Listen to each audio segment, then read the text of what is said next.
Hi everyone, thanks for joining us again for another episode of what we have started calling the Evolution Show. Finding ways to keep ourselves entertained during self-quarantine, during social distancing. So yeah, I've got to find the humor where we can get it. So today, what I wanted to talk to you guys about, I wanted to show you some new products that we never got a chance to put in the store that are going to be available on our website for the first time. So definitely want to show you those. I also want to talk to you about one product that is already super popular on our website, and so I thought maybe you guys might be interested to learn more about it. So I'm going to talk to you about that.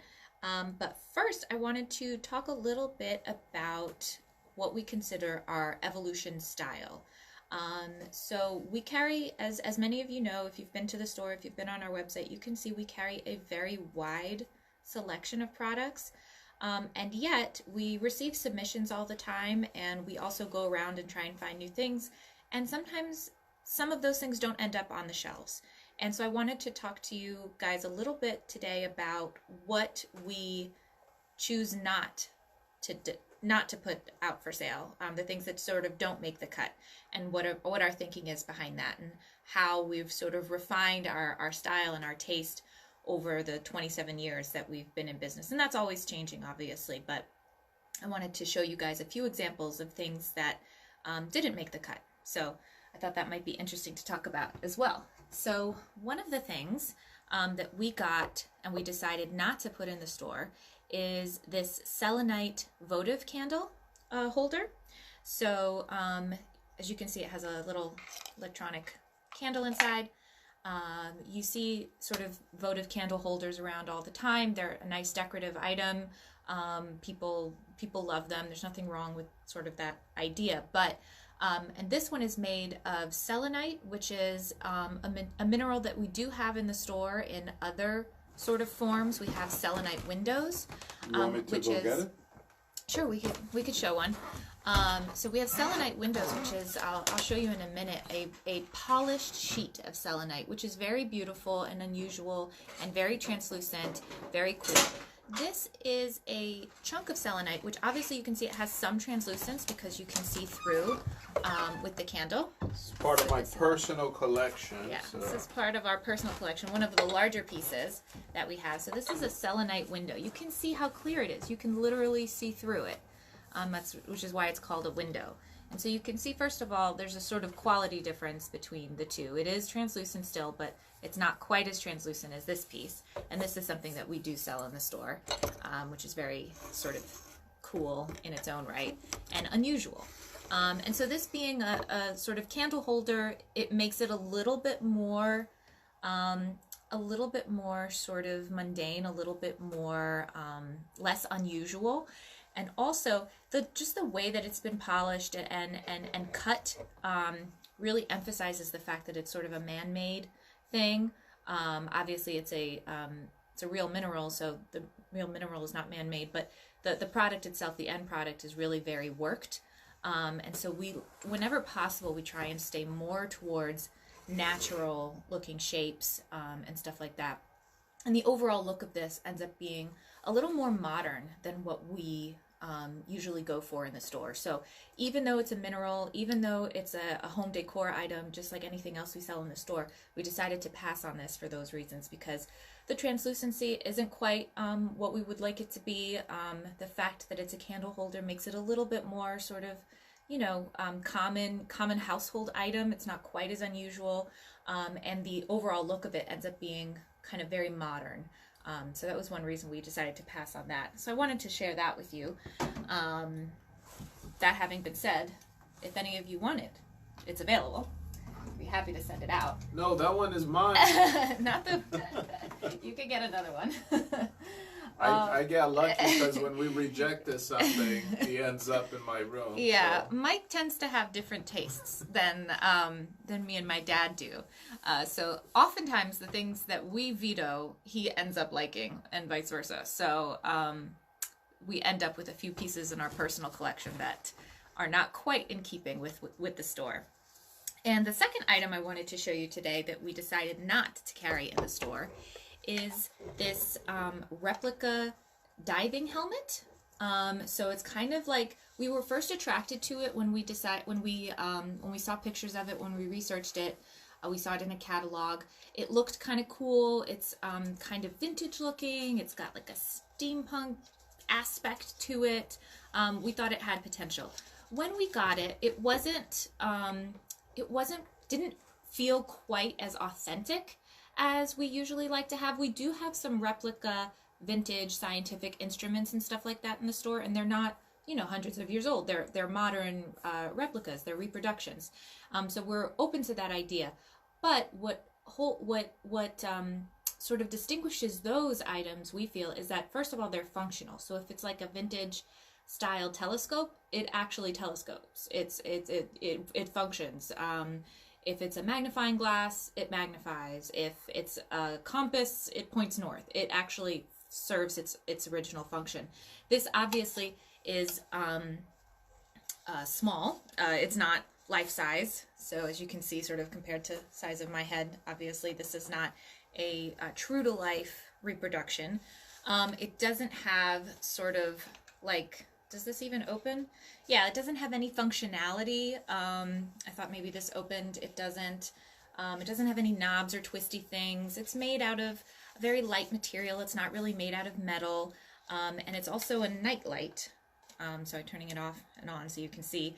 And again, that kind of makes it, it makes it feel not quite as authentic as a real, you know, vintage diving helmet would be, or even a really well-made, well-crafted replica of a diving helmet. So we decided to pass on this one for those reasons, that it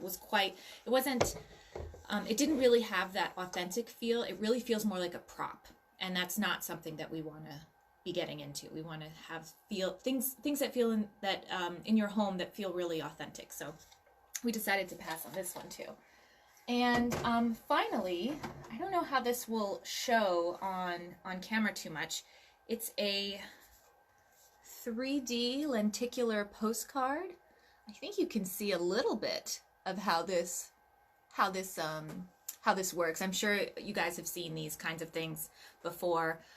They're very cool. This is one of the better ones that I've seen of these sort of lenticular optical illusion cards. It's very, very convincing. It's very realistic.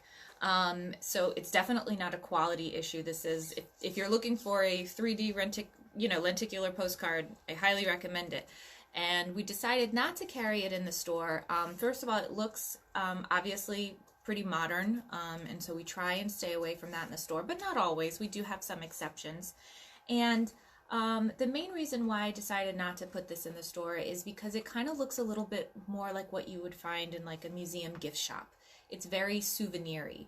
And even though it's on theme, it has, you know, planets, solar system. It's well made for what it is.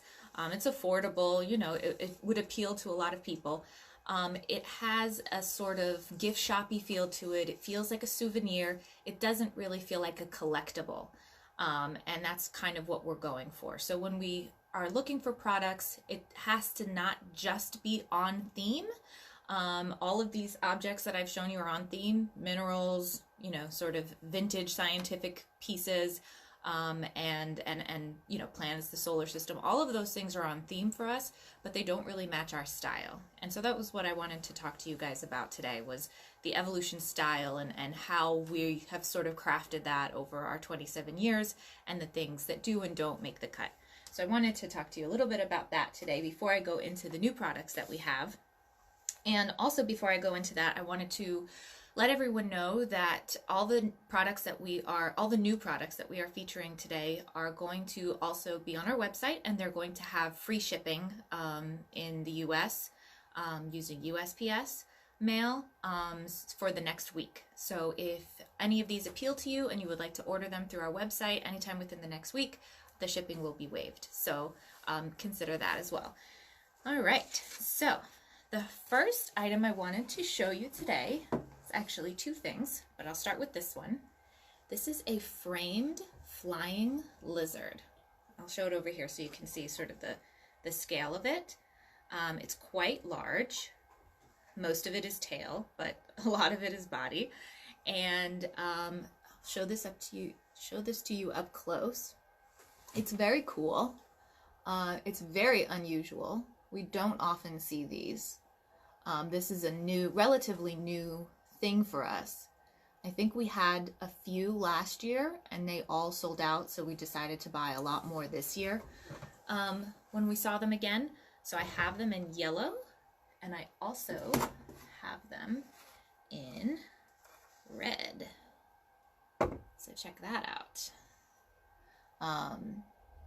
The red is really dark, very rich color, which is cool. And the yellow, you can see the patterning on the quote-unquote wings, on the membranes there. So they're both pretty interesting, I would say. And so so these flying lizards are of the Draco species, or Draco genus rather, and which is one of the most common flying lizard species that are out there. So flying lizard is a little bit of a misnomer, as you might know. They don't actually fly. They glide like flying squirrels and stuff like that. So they're able to go pretty far distances for their body length, which is pretty, limited. Obviously, they're pretty small animals, but they're able to glide really far, really high, and they're even able to get some lift with their gliding. So that's pretty cool. They are definitely good gliders. So these are from Indonesia. That's where we got ours. But they're actually pretty common all throughout Southeast Asia, this species. They're found in a number of different environments and habitats. Like I said, they're really quite common. They live in forests, in gardens, in jungles, pretty much anywhere where there's a little bit of foliage. They live in trees. They rarely go to the ground. They often spend their entire life in the trees. I think I read that the females only go down to the ground to lay their eggs or something like that. So they're an arboreal creature, and they're very common all throughout Southeast Asia in all of these different green habitats. And these were actually first described by Carl Linnaeus himself. So Carl Linnaeus is the father of modern taxonomy. So when we talk about genus and species, the binomial sort of name of an animal or a plant, he's the one who came up with that system. So when you talk about Homo sapiens, the Homo and the sapiens, the Homo is the genus, sapiens is the species. He's the one who came up with that whole system of classifying different species and living things. And so he described a bunch of different animals and plants during his lifetime, and this was one of the ones that he described. And so he actually named this one the Draco flying lizard, and Draco comes from the Latin for dragon, and I'm sure you can see why, because they are pretty fierce looking. And I wanted to point out, so they have their the membranes that extend from their torso, and then they also have these little flaps around their neck. And so they have all of these little interesting features that allow them to control the pitch and movement when they're gliding. It's really interesting anatomically to look at these. And they have these like wild toes and really long tail. I love them. They're pretty cool. And so as you can see, we have them in the two colors, red and yellow. The frame is really sleek. If you can see here, it has a bit of a shiny feel to it. It looks like it's made out of plastic. And so it has a bit more of a modern feel to it. And it has a glass front over here. And it has a hook on the back for hanging.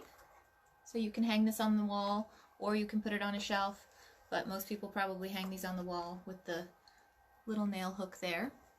And I don't know if you can see this too well, but it also has the scientific name printed on the bottom there. So you have the ID for it, which is always nice. So these, so we have, like I said, these two are going to be on our website. As soon as this is over, you guys can order them and we will ship them free. So these are very cool. I hope that you enjoy them. Let's see what we have next. So the next item I'm bringing out is a mineral. So this is a Charoite Sphere. I hope that I am pronouncing that correctly. This is a mineral that I have never seen before. It is very rare. I did some research on it. It's a rare silicate mineral. So it's composed primarily of silicate. And it's very unusual and beautiful. It has this beautiful purple and black and little shades of white, all sort of twisted in together. It's interesting. It almost looks like a planet, you know, with continents and purple water. It's very cool. And so, like I said, this is actually very rare and was only recently discovered as well. So it was only first described in 1978. So that's fairly recently that they found these. And this mineral can only be found in one very specific place in Siberia, which is called the Alden Shield. And I did a little bit of research into what is a shield, because that was not a term that I was familiar with. And apparently a shield is a flat geographic area that is part of the original Earth's crust. So when the Earth cooled off like 4 billion years ago, right? So the Earth was covered with like lava and stuff, and it was all liquidy. And then when the molten lava hardened enough, when the Earth was cool enough for the lava to start to come together and solidify, the Earth started to become covered with land. And a shield is an area that has that original crust. And that is very unusual because of the movement of the tectonic plates. As I'm sure you guys know, when earthquakes, like land goes on top of each other, sediment obviously lays on top of each other. Water can like go over a piece of land and bury it for millions and millions of years, which will bring sand and all these other things on top of it. And so the original Earth's crust obviously is like layered on top of many, under many other layers of sediment and rock and mineral. But in this particular area, and in very few places on the Earth, there's the original Earth's crust, which I just think that was like amazing. And so this mineral is only formed and only found in this one very specific place in Siberia that is part of this shield of original Earth's crust, which is like fabulous. So that means that this mineral was formed 4 billion years ago when the Earth first started to cool down enough to form land, which is just like, wow. So that's I was pretty blown away when I was reading about that. So 4 billion years ago, for those who are wondering, that's the Archean eon, I'm going to say. That's how it's pronounced. So that is basically the formation of the planet, which is pretty cool. So it's about 2.5 inches in diameter. You can see it sort of closer to me for scale. It fits very nicely in the palm of your hand. It's a perfect sphere. It has absolutely no imperfections, no bumps, no crevices, nothing at all. It is absolutely 100% smooth, 100% a perfect sphere. It was polished using a lapidary machine. I think that I talked about this a few weeks ago when I talked about the pyrite sphere that we had, what a lapidary machine is. It's basically a big polishing machine. And so what you'll do is you'll take the mineral, you'll sort of cut it into a bit of a hexagonal, whatever, shape, and then eventually it'll get polished and smoothed using grit and sand and all these different things, and that makes it have this shape. And so that's very, very time-consuming labor to make it into this beautiful finished product. And it comes with a small acrylic ring, as you can see here, to stand it on for display. That's the standard sort of sphere display that we offer, but there are lots of other sphere display options available. So I wanted to mention that in case somebody likes this piece. This is a really, really special piece. It might deserve a little bit better than a, acrylic stand. Obviously this is very discreet and it can, definitely fit into pretty much any decor, but there are very fancy, beautiful sphere stands that are available. So if that's something that you're interested in, let us know. We would be happy to source some like beautiful vintage pieces. They come with like, they're much taller usually. They'll have like metal bases with all these beautiful decorations. We have a few in the store. They're much larger, but we can definitely find some that are smaller. So for a piece like this that's really so special, I would definitely consider that. And that is that for the Charoite Sphere, and that's spelled Charoite for anyone who wants to look it up. It's very unusual. Definitely never had one of these before. All right, so that's that for that one.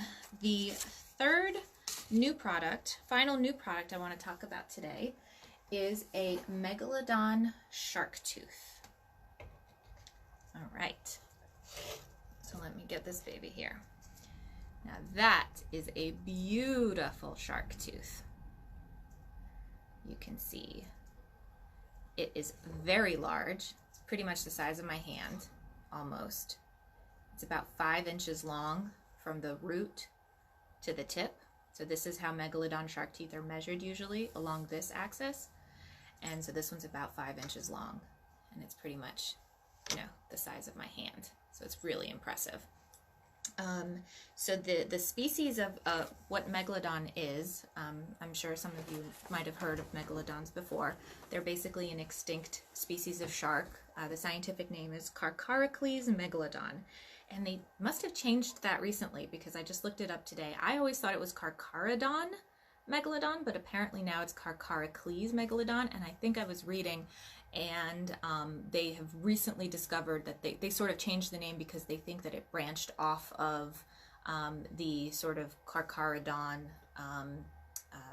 because Carcharodon carcharias, I think, is great white shark, which is still in existence today. And they, I think, originally thought that this was sort of a direct ancestor of that, but now I think they're thinking that it's not. It's sort of branched off a little bit earlier, so they've given it a different name, Carcharicles megalodon. So it's a little bit different, so I had to update my notes on that. And this piece was found in South Carolina. That's where most of our Megalodon shark teeth come from, is South Carolina, but there's evidence that Megalodons lived in oceans all around the world during that time. So it's not something that was specific to that area, but that is where we happen to have the ones that come from, that we have in the store. They happen to come from that region of South Carolina. It's 10 million years old, which puts it in the Miocene epoch, for those who are keeping track.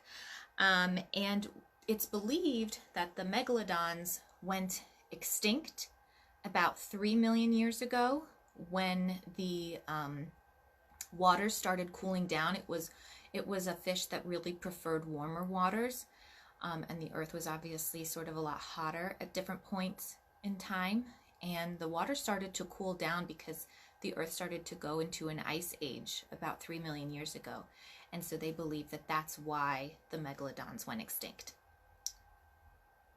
Maybe there were more than one reason, but that was the one that I was reading about today. And so this shark tooth is a little different than some of the other ones that we have.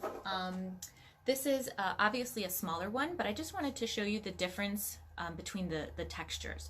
So this one they're all sort of polished, they're cleaned, and so they're slightly polished, but this one has been highly polished. So you can see the reflectiveness of it is very different. This one is much shinier.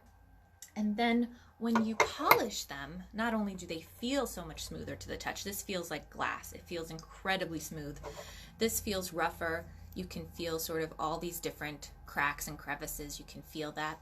This is like perfectly smooth, like I said, like glass. And it's very shiny. And when you polish it, you get this beautiful enamel to come through. So this has a black enamel with gray on the sides, and on the back you can see it's kind of reversed. You have the black on the outside here and the gray in the middle. And when it's unpolished, usually they're more often this sort of grayish, tannish, brownish color. Show you the back of that one. Right, it's a little bit more uniform. When you polish them, sometimes you get these amazing sort of patterns. And this is very sort of hefty in the hand. It has a really nice weight to it. And you can see, like, what I really love about this piece is the contrast between the crackliness of the root and the smoothness of the enamel. It really feels like otherworldly. So I really love that one. As I said, it's about 5 inches long from root to tip. That's how they're usually measured. And because this is a really large one, it probably means it came from a really large megalodon. And so megalodons could get really, really large. They're believed to maybe have grown up to like 60 feet long or something. So this was probably from a shark, from an animal that was maybe 60 feet long or something like that. So that's really cool when you think about that. I mean, that's the size of, like, I think that's longer than a school bus, or, you know, it's like 2.5 school buses or something like that. It's really, really long.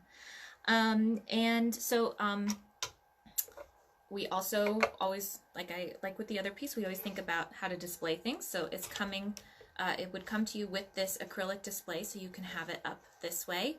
Some people like to put them this way, so that's another option. And in the store, you may have seen, we also sometimes commission custom metal stands. So that would be something that you could definitely request for this piece.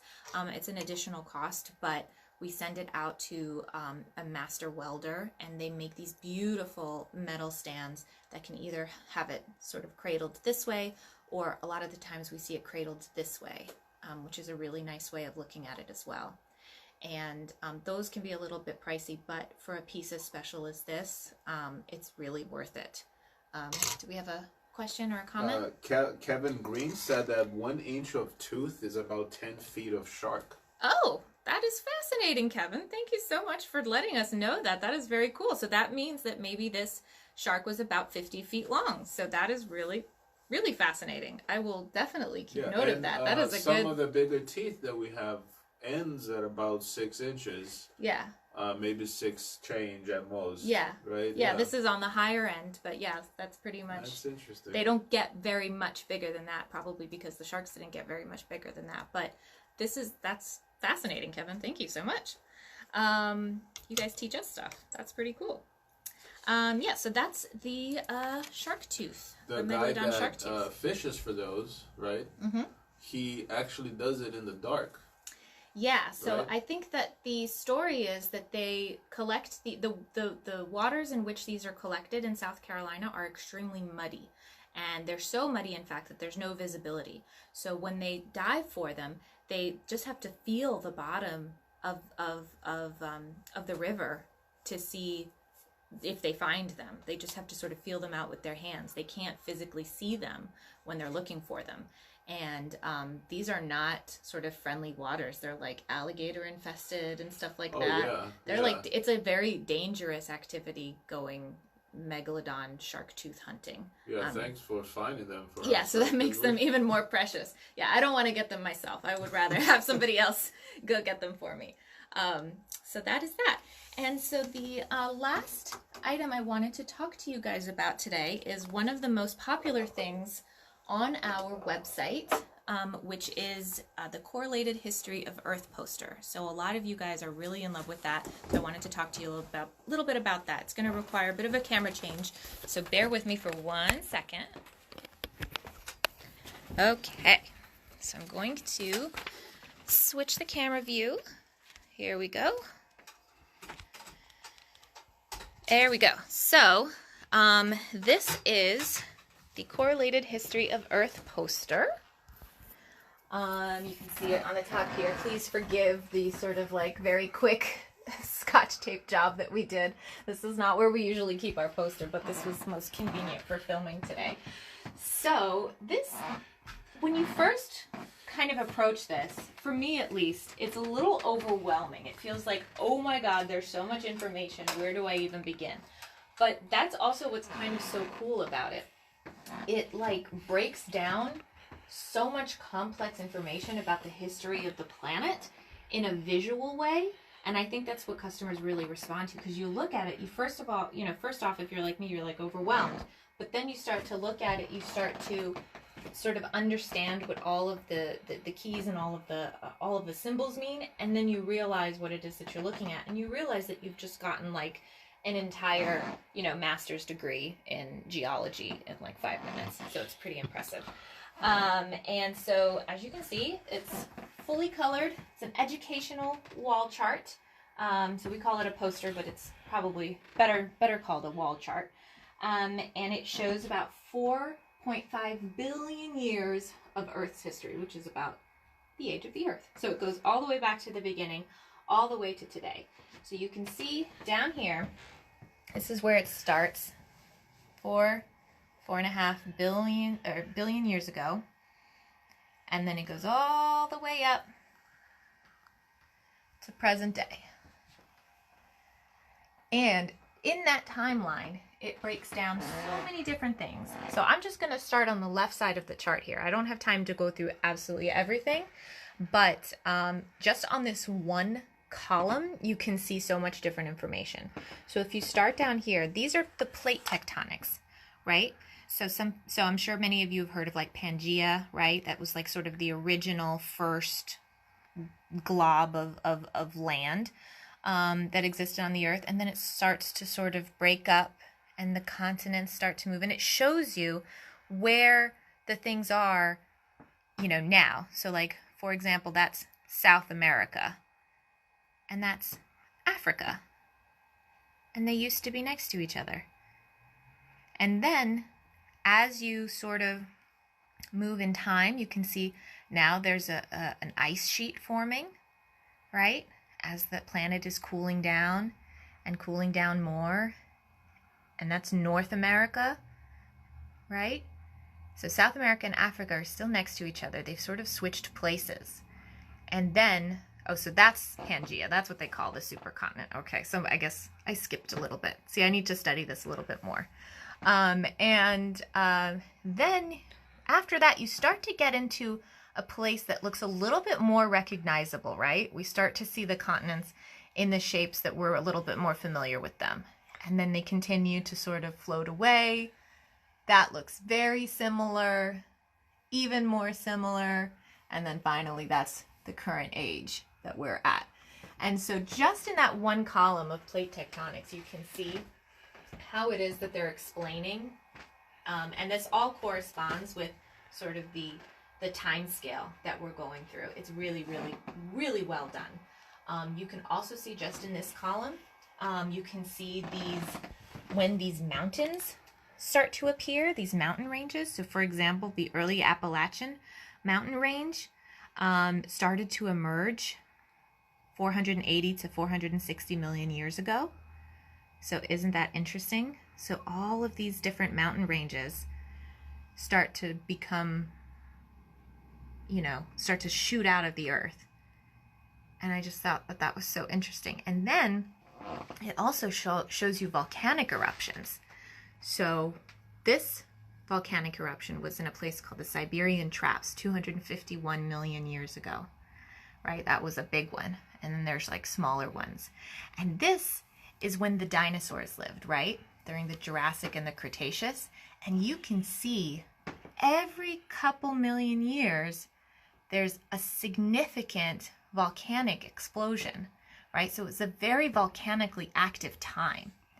And then here this is the great sort of extinction event, right? This is when the dinosaurs went extinct, around this time here.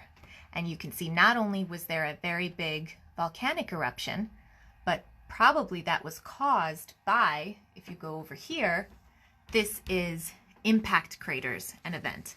So you can see when I'm not even going to try to pronounce that, but that meteorite fell in Mexico, and about 65 million years ago, and probably triggered that volcanic eruption and the extinction of the dinosaurs.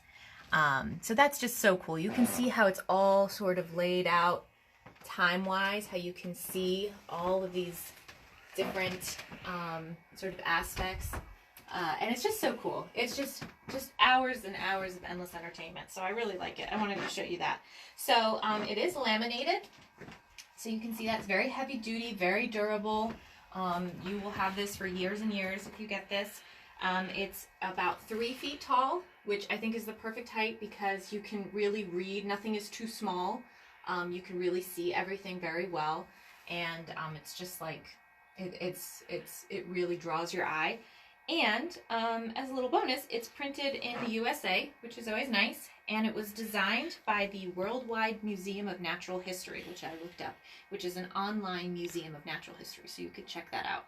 They have a lot of really cool pictures on there. And they were able to put together this visual representation of the history of the Earth in a way that just takes all of this various information and puts it all in one place in a visual way that you can actually understand and absorb. So I wanted to show you that. This is, like I said, one of the most popular items on the website, so I know you guys like it, and I thought you might like to learn more about it. So that's it. Thank you guys so much for joining us. Check us out again probably next week. I think we're probably going to do maybe this time, maybe a different time. We haven't decided yet. But it's going to be on Saturday. It's going to be on Saturday. We're playing it fast and loose. We're adapting. And yeah, so if you have any requests for things you'd like me to talk about next time, definitely leave a comment and we would be happy to do that. And yeah, I think that's it for today. Thank you so much for joining us. See you next week. Bye.